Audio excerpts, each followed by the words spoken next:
Welcome to the very first episode of Talento Talks. I'm your host, Katelyn, and this series is all about exploring people, platforms, and ideas driving change in today's tech talent landscape. We're kicking things off with a topic that's top of mind for both hiring teams and professionals right now, the evolving ERP job market. There's so much happening around shifting expectations, the role of AI, and the way ERP talent is adapting to more flexible work models. Joining me today is Katie Roof, a senior account executive at R2 Global, a Talento HC company. Katie specializes in ERP recruitment across platforms like NetSuite, Sage, and Acumatica for clients across North America. She brings a unique perspective as someone who works daily with both hiring managers and candidates. Katie, thank you so much for being here today. Thank you so much for having me. I'm so excited to be a part of the first episode and really dig into these topics. We are too. So let's start by setting the scene. What are some of the biggest challenges you've seen in ERP recruitment over the last year and a half? Definitely. It's been a whirlwind, to be honest. We're seeing a massive demand for ERP talent right now, driven by a wave of upgrades to tier 2 ERP systems, which is making implementation partners really rapid scale their teams right now. Particularly, we're seeing a really strong intake for NetSuite planning and budgeting. And then in the Acumatica and Sage realm, there's a lot of focus between people who have construction and real estate experience. At the same time, we've got these really large scale layoffs from some of the biggest players in the IT space. So probably a lot of people know Oracle laid off about 30,000 people last week, all because of AI. And people who are open to taking in these candidates who have these amazing transferable skills are really benefiting the most because they're snapping up talent who is immediately available on the market and is really good. But overall, it's become a very fast-moving, candidate-driven market, which is a lot more complex to navigate than it was maybe a couple of years ago. Yeah, I could see that, especially with the Oracle layoffs and everything. There are a large group of candidates with amazing skills. Mm, So I can see that market being very competitive at the moment. So speaking of 100% is. AI changing the process for both hiring and the way that people work, something I'd love to get your take on is that role of AI. So it's obviously everywhere right now. And it's definitely entering the hiring world in big ways. I'd love to hear what you're seeing and how AI is showing up in the ERP recruitment sphere today. 100%. We hear about it all the time. In a lot of cases, it's actually hindering the processes more than helping it. Things are becoming a lot more slower, they're not as fast, and there's so much noise to filter through, especially for candidates. There's less of a human touch, and it's a big issue, especially when you're hiring these ERP people who you want to be very, stakeholder facing and have a really great connection with all of these clients. It's becoming really hard to find these people, especially with all this AI. So we're seeing some clients become a lot more cautious because there's a real concern whether candidates are presenting themselves authentically or if they're relying too much on AI. Hmm. So speaking of relying on AI, are you seeing candidates using tools like ChatGPT or Claude or other resume builders? And is that changing how you guys evaluate these applications? 100%, yeah. It's becoming, I wouldn't say an issue, but we are definitely seeing people use, ChatGPT, Claude, Gemini to tailor resumes, write applications, or even prep for interviews. I mean, I think everyone uses AI. I'll hold my hands up. We use it as well. And it can be helpful. It's, really good to give yourself a little bit of boost of confidence or really fill in some gaps that you feel like maybe could be a little bit cleaner on your resume, but it does change how us as recruiters evaluate things. A lot of profiles sound a little bit too samey, they're very overpolished, a little bit generic, and it's a lot harder to understand the specific industry experience that somebody has when it all looks the same on 20 different applications. But, as recruiters, we're always going to dig deeper in that first conversation. We properly vet the candidate, test their experience, and make sure they can actually back up what they have on their resume. So when we do present someone to a client, there's a real level of confidence there that the AI is not affecting what we think this candidate can do. Yeah, I have heard that hiring managers and recruiters both are still reading resumes, not just Mm. filtering it through AI. So that is something to be said about how important that human touch is. Have you had hiring managers that you've worked with question whether resumes or cover letters have been written by AI, and how do you kind of deal with that question? Yeah. It's a tricky one because it's almost a very sensitive subject that you don't want to accuse someone from using AI, but at the same time, you need to be really confident that you're hiring the right person. So hiring managers are questioning whether, CVs, cover letters, and even real-time interviews are done with AI. And in a lot of cases, it is a deal breaker, with around 80% of clients saying that they wouldn't move candidates forward to next stages if there was a bit of a concern there around their credibility.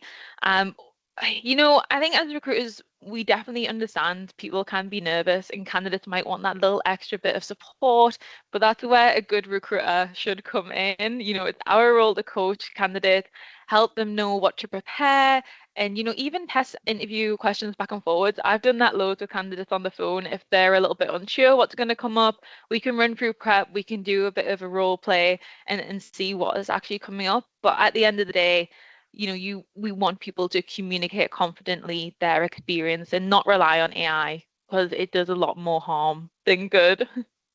Speaking of that, we touched a little bit on the problems, but where can AI help in the hiring process, and what other, problems can it create other than what we've already mentioned? 100%. I think AI is really great for more generic roles. So if you're looking for a financial admin or an accountant where there's a really high volume of applications, definitely things like screening and scheduling can be streamlined for those. I think it works amazing there. But when it comes to these niche, harder to fill ERP roles or even EPM, e-commerce, cloud, whatever it is, in the tech industry, it becomes a lot harder because these candidates do need more of that consultative and human approach to hire in. It can also create quite a poor candidate experience. So if someone has to go through 2 or 3 stages of AI automation before they speak to a real person, I'm sure you understand you would become Oh, disengaged from the yes. process just as quick. We all want to speak to a person. We do. I've seen those videos, of people having AI interviews with like an AI HR person, and Crazy. it is quite an experience. I personally haven't had it, and I hope to never. But speaking of companies and clients are, that you work with, how many are you seeing adopting AI in their internal process, whether it's through interviews or candidate vetting or, parsing resumes? Yeah, it is quite new. I have to say a lot of the clients that I work with don't actually use it. I work with everything from, IT consultancies to end user clients like, product companies. And I have to say none of them use AI, or none that I've came across. I think a lot of people right now are still a bit wary of it, and there is a good spot on the market for a product that really does help. But right now, I don't think there's anything out there just yet. And everyone really just appreciates that human touch and actually speaking to somebody and going through a resume and looking at specific examples and experience. It gives you a better leg up, especially if everyone else is using AI. Absolutely. And I agree with that 100%. And then kind of off of that, do you think that candidates or, companies interviewing, should they disclose when they are using AI, if they've used AI in this process? It's a really interesting question because I feel like there is a lot of back and forwards of what you should Yeah, it's a say. little bit of a contrarian question. I would say personally, I think if a candidate is using AI to tighten up a line on their resume, or even practice their interview question, it shouldn't be disclosed. That is just support at the end of the day. It's Mhm. not taking over, it's not rewriting your full resume. Then I think that's completely fine. But on the other hand, I think if you're using AI in a real-time interview and you've got the answers coming up across the screen and you're talking it through and you're not actually reflecting your actual experience to the client, then yes, it should be disclosed because that can really backfire. At the end of the day, I think hiring managers are looking for real people who can think on their feet, mess up, and own their own mistakes at the same time. No one's going to prosecute you because you made a mistake in an interview. It shows that you're an actual person, and these people want to hire actual people. So AI definitely can help you prepare, but I don't think it should replace your own voice, especially in the interview process.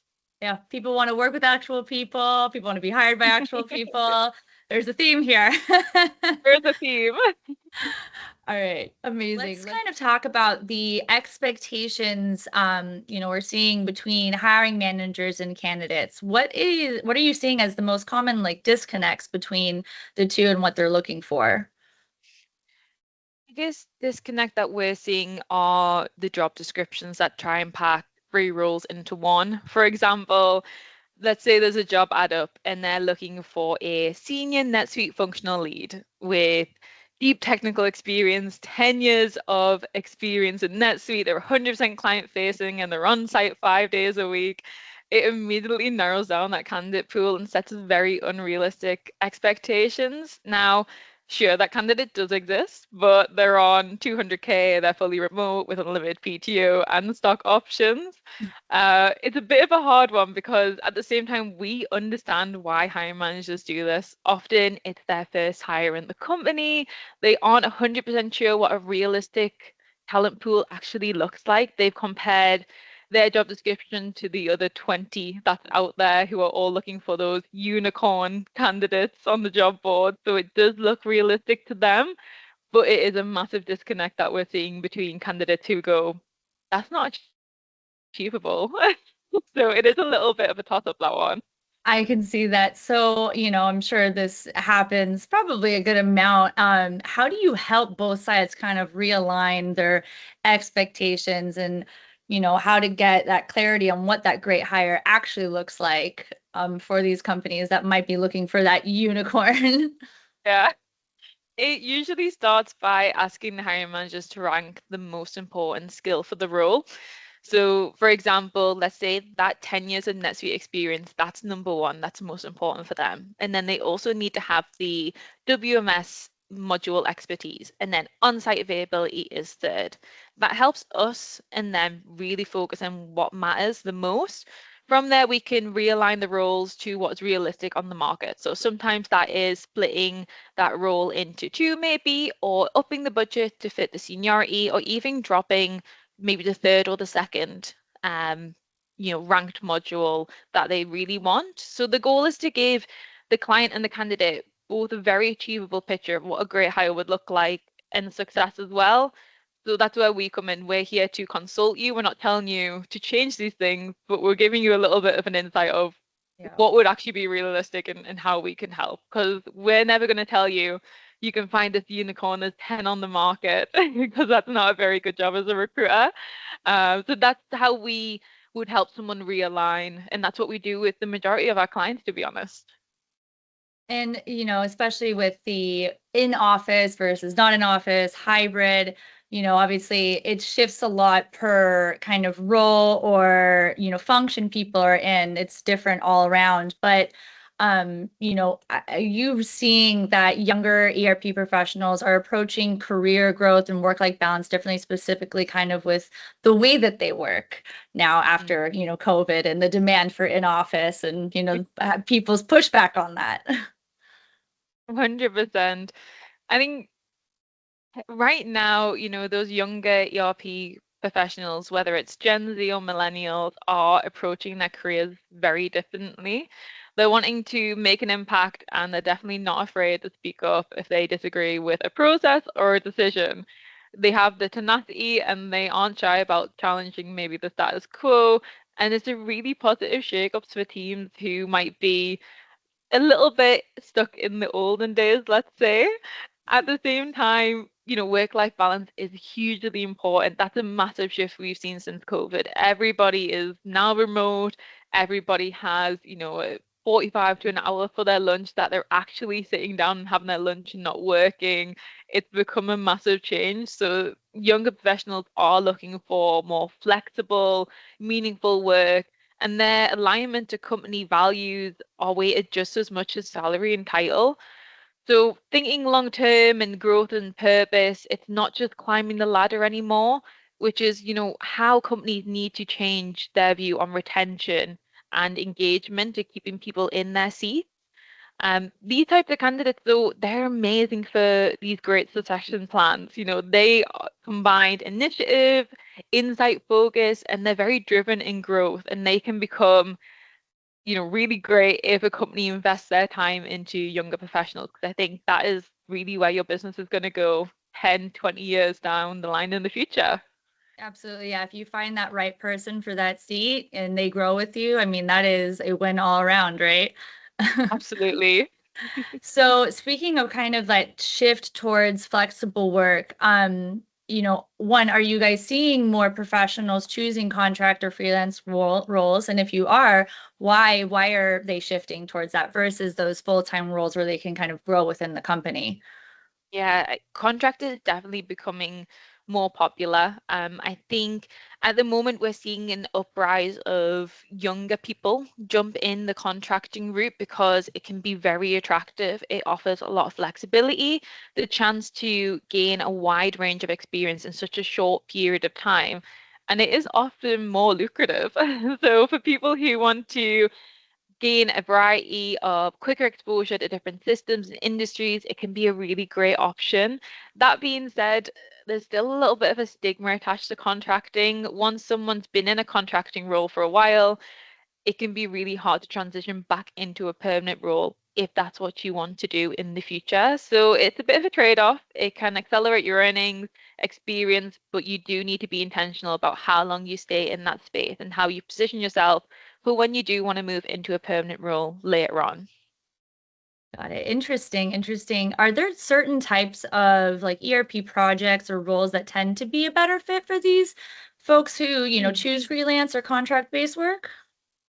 Definitely. We're seeing a lot of clients come to us who want contractors for maybe a short-term implementation project, whether it's a specific module that they're upgrading or implementing, or even backfilling somebody who's left, but they don't have the time to go through that long interview hiring cycle. It can also be great for companies who have maybe had a new ERP system put in, but there's been a bit of an issue and there needs to be a recovery project and they need somebody who can come in and deliver from day one. So it's a great option for companies who are in a very time sensitive manner. But at the same time, we mentioned that unicorn type of candidate before. When companies are looking for that, that can take a very long time. And some companies put such a big focus on people who can embed themselves into the culture, and that's the number one priority they're looking for. So you can always have a contractor come in for that period of time when you're looking for this unicorn candidate. And that allows you to not stop your project and it allows you to keep going without adding to that permanent headcount, which you definitely want to find the right fit for. Do you ever see people who, are hired into companies as a contractor, freelance, and then kind of grow into a full-time role? Like they just fit the company so well, their work is phenomenal, and the company's like, hey, we want you. Yeah, it definitely happens. I think if you find that right fit and they become enamored by the culture and the company, it definitely can be a happy story and they can stay for a long time. I think at the same time, though, you have to remember that this person is a contractor and not all contractors are going to want to do contract to hire. And that's something we have to tell clients about a lot because a contractor, they love the excitement of jumping from project to project. None of them really want to stay in one place. They might love traveling to different areas. They might want to be 100% remote. There's a lot of non-negotiables. So when you do have these contract to hire situations, it can be quite a tricky fill because the contractors don't want to go full time and the full time people think it's a bit of a risk going contract and they might not be converted. So it does work out. I have seen it a couple of times, but I would still kind of keep those in two separate areas to be realistic. Gotcha. Well, this has been an awesome conversation, Katie. Thank you so much for sharing your experience and giving us a closer look at really what's going on in ERP recruitment. Obviously, as a marketer, this is the new world to me, and I feel like I have learned so much. Thank you. It's been so nice to have the conversation and being part of the first episode. I can't wait to see more that are coming, and there's some really important shifts that are happening. So it's great to have a space to talk through them and, hopefully give some insight into some people who maybe thought this was interesting. Absolutely. And for everybody who turned in is watching this video, thank you for joining us for our first episode of Talento Talks. We'll be back soon with more insights from the people shaping the future of hiring in tech and talent, legal, Talento. We cover all of these amazing functions and industries. And we have so many talented recruiters that know so much about the ins and outs of all of these things. So if this topic sparked any thoughts or questions, feel free to drop them in our comments or send us a message. And if you have a topic or a guest you'd like to see in a future episode, we'd love to hear suggestions. And please follow Katie Roof on LinkedIn, as well as Talento HC and R2 Global and the Peterson Group to stay updated. And feel free to share this with someone in your network who might find it valuable. And we will catch you next time. Katie, thank you so much again. Thank you for having me.